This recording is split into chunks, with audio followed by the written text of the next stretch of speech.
लोग आपके विषय में क्या सोचते हैं ये कतई महत्वपूर्ण नहीं है। महत्वपूर्ण ये है कि आप अपने विषय में क्या सोचते हैं।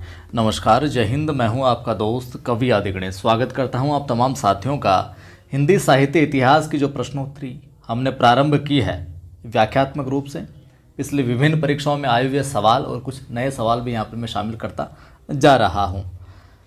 तो आप जुड़े रहिए, कुछ विशेष सवालों का आज देखेंगे। फिर हम काल क्रमानुसार वाले सवालों का आज के इस वीडियो में देखेंगे। वीडियो को आप लाइक कीजिए, शेयर कीजिए सभी दोस्तों के साथ, जोड़िए उनको, और पहली बार देख रहे हो आप तो चैनल को सब्सक्राइब कर बेल आइकन क्लिक कीजिए। टेलीग्राम चैनल जिन्होंने ज्वाइन नहीं किया है ज्वाइन कीजिए। कवि आदि गणेश हिंदी नाम से टेलीग्राम चैनल है जिस पर 6800 से अधिक लोग जुड़े हुए हैं, उसको ज्वाइन कीजिए। यहाँ पर भी मैं सवाल सूचना वगैरह डालता रहता हूँ। चलिए प्रारंभ करते हैं आज के इस वीडियो में सवालों का सिलसिला। पहला सवाल इस प्रकार है, रचना काल की दृष्टि से निम्नलिखित कृतियों का सही अनुक्रम है। वीडियो को रोक के आप अच्छे से देख लीजिए। कुवलयमाला कथा, राहुल वेल, उक्ति व्यक्ति प्रकरण या फिर वर्ण रत्नाकर, ये क्रम होगा। या फिर राहुल वेल, कुवलयमाला कथा, उक्ति व्यक्ति प्रकरण, वर्ण रत्नाकर, उक्ति व्यक्ति प्रकरण, राहुल वेल, कुवलयमाला कथा, वर्ण रत्नाकर, या फिर वर्ण रत्नाकर, उक्ति व्यक्ति प्रकरण, राहुल वेल, कुवलयमाला कथा।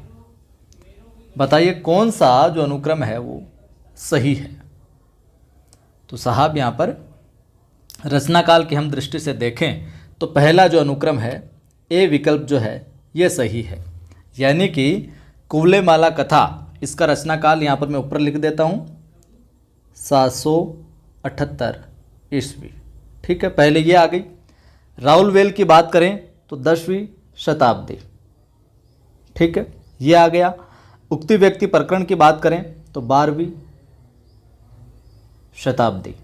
ठीक है, और बात करें वर्ण रत्नाकर की तो वर्ण रत्नाकर का समय हो जाएगा साहब 14वीं शताब्दी। तो 778, 10वीं, 12वीं और 14वीं, ये रचना काल की दृष्टि से यहाँ पर कृतियों का सही अनुक्रम है। अब ये भी ध्यान में रख लीजिए, कुवलयमाला जो कथा है इसके रचनाकार कौन है?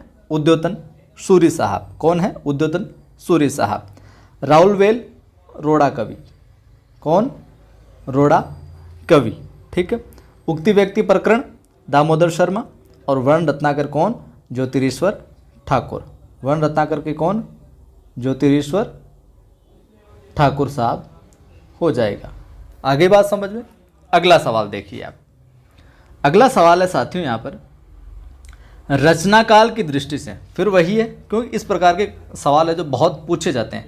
रचना माफ करें, रचना काल की दृष्टि से निम्नलिखित ग्रंथों का सही अनुक्रम है। ये जो मैं ग्रंथ बता रहा हूँ ये बहुत ही प्रसिद्ध है और ये सवाल है जो कई बार पूछे गए हैं। तो रचना काल की दृष्टि से निम्नलिखित जो ग्रंथ इनका सही अनुक्रम बताना है। अनुराग बांसुरी, मृगावती, ज्ञानदीप या इंद्रावती। ज्ञानदीप, मृगावती, अनुराग बांसुरी या इंद्रावती। सी विकल्प है मृगावती, ज्ञानदीप, इंद्रावती, अनुराग बांसुरी, और चौथा विकल्प है इंद्रावती, मृगावती, ज्ञानदीप, अनुराग बांसुरी। बताइए, वीडियो रोक के आप अच्छे से सोच लीजिए क्या कुछ है रचना काल इनका। तो साहब यहाँ पर अपना उत्तर क्या हो जाएगा? सी विकल्प यहाँ पर सही हो जाएगा। मृगावती, ज्ञानदीप, इंद्रावती और अनुराग बांसुरी। यहाँ पर मैं लिख देता हूँ, देखिए मृगावती जो है, मृगावती का लिखावट पे न जाइएगा आप। मृगावती का समय क्या है? 1501 देखने को मिलता है। ठीक है, ये हो गई मृगावती। ज्ञानदीप आता है इसके बाद में, ये ज्ञानदीप की बात करते हैं। ज्ञानदीप के समय की हम बात करें तो 1619 ईस्वी। 1600, तो ज्ञानदीप हो गया, मृगावती, ज्ञानदीप हो गया। इंद्रावती तीसरी कौन सी है? इंद्रावती। ये लीजिए साहब इंद्रावती। इंद्रावती के समय की हम बात करें तो 1744 ईस्वी। क्या? 1744। और फिर 4 नंबर पे क्या आती है? अनुराग बांसुरी रचना। ये अनुराग बांसुरी लीजिए साहब, अनुराग बांसुरी का 1764। तो मृगावती 1501, ज्ञानदीप 1619 और इंद्रावती 1744 और अनुराग बांसुरी 1764। ठीक है। मृगावती के रचनाकार की भी मैं बात करूं तो कौन है मृगावती के? कुतुबन। इनका भी सवाल है जो कूट वाले सवालों में कई बार पूछा जाता है। मृगावती, कुतुबन, और जो अपने ज्ञानदीप है शेख नबी साहब, शेख नबी हो जाएगा। इंद्रावती नूर मोहम्मद, ठीक है। और अनुराग बांसुरी भी नूर मोहम्मद। तो मृगावती, कुतुबन, ज्ञानदीप, शेख नबी, इंद्रावती, नूर मोहम्मद, अनुराग बांसुरी, नूर मोहम्मद। 1501, 1619, 1744, 1764। सी विकल्प यहाँ पर सही हो जाएगा साहब। अगला सवाल देखिए। अगला सवाल है आपके समक्ष यहाँ पर है, फिर वही है। रचनाकाल के अनुसार आपको निम्नलिखित जो काव्य कृति है इनका सही क्रम बताना है। पहली कृति ललित ललाम है, पहले विकल्प में। भाव विलास है, श्रृंगार निर्णय है, जगत विनोद है। ललित ललाम, श्रृंगार निर्णय, भाव विलास, जगत विनोद। ललित ललाम, जगत विनोद, श्रृंगार निर्णय, भाव विलास। और भाव विलास, ललित ललाम, श्रृंगार निर्णय, जगत विनोद। तीनों विकल्पों में ए बी सी के अंदर पहले ललित ललाम ललित ललाम ललित ललाम है, तो इसलिए सिमिलर लग रहा है, इसलिए आपको सही रचनाओं का जो रचनाकाल है कम से कम 2-3 का तो आपको पता होना ही चाहिए। बताइए कौन सा विकल्प सही होगा?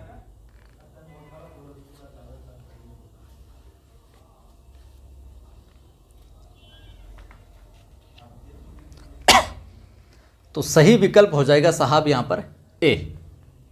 कौन सा हो जाएगा? ए यहाँ पर सही विकल्प है जो हो जाएगा। ए के अंदर क्या है? ललित ललाम है, भाव विलास है, श्रृंगार निर्णय है और जगत विनोद है। ठीक है, ये ए विकल्प यहाँ पर सही हो जाएगा। अब इनका क्रम देखते हैं। जो रचनाकाल है, प्रकाशन वर्ष है, ललित ललाम का है 1664। ललित ललाम का कितना? 1664 ईस्वी। ठीक है। बात करें भाव विलास की, तो भाव विलास का है 1689। ये 1689 ईस्वी लीजिए साहब। श्रृंगार निर्णय की बात करें 1750 देखने को मिलता है। ठीक है। और आगे है जो अपने जगत विनोद, इसका पूरी तरीके से देखने को मिलता नहीं है, लेकिन ये इनके बाद की रचना है। तो ये क्रम देख लीजिए आप, 1664, 1689, 1750, ये मिल गया तो आगे वाला सेट हो जाएगा। अब इनके जो रचनाकार है वो भी आप देख लीजिए। ललित ललाम किसकी है? रचनाकार कौन है? मतीराम साहब। किसकी है ललित ललाम? मतीराम की। भावविलास सबको विदित होगा, देव साहब। भावविलास किसकी है? देव की है।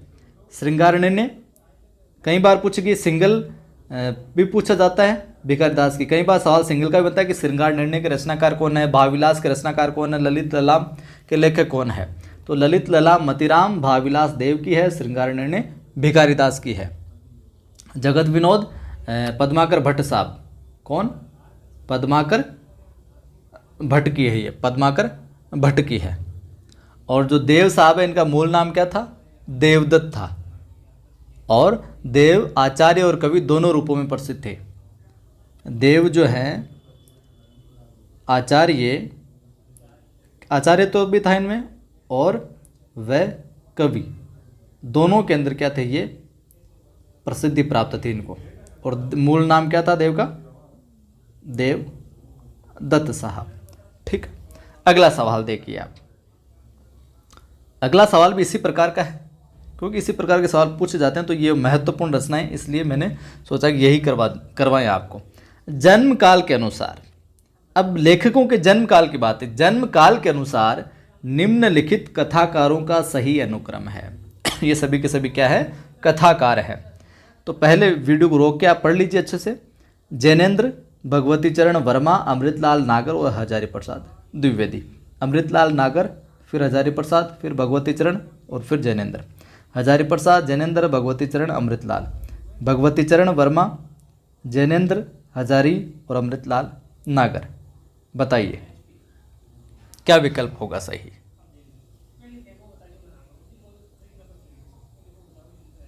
तो सही उत्तर हो जाएगा साहब अपना क्या?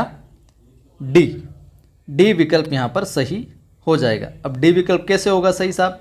हमने क्या बात की? जन्म काल के अनुसार जो लेखक हैं, रचनाकार, कथाकार जो हैं, इनके की जन्म काल को देखना है तो डी विकल्प में क्या है, भगवती चरण वर्मा। भगवती चरण वर्मा की हम बात करें तो 1903 से 1981 ये जन्म मृत्यु का, 1903 से लेकर क्या है 81 तक, ठीक है। बात करें जैनेन्द्र महोदय की, अपने 1905 से 88 मिलता है, 1905 से 1988 हो गया। हजारी प्रसाद द्विवेदी की बात करें, सबको पता होगा 1907 से 1979 तक देखने को मिलता है, 1907 से, ठीक है। और अमृतलाल साहब का हो जाएगा 1916। अगर आपको इनका जन्म भी पता रहता, केवल जन्म भी पता हो तो भी मामला सेट हो जाएगा जन्म के अकॉर्डिंग। जन्म काल ही पूछा है तो केवल मृत्यु नहीं पता हो तो जन्म 1903, 1905, 1907 और 1916 हो जाएगा, ठीक है। तो ये तो थे आज की वीडियो में ये सवाल। अब मैं पूछता हूँ आपसे कुछ 1-2 सवाल और।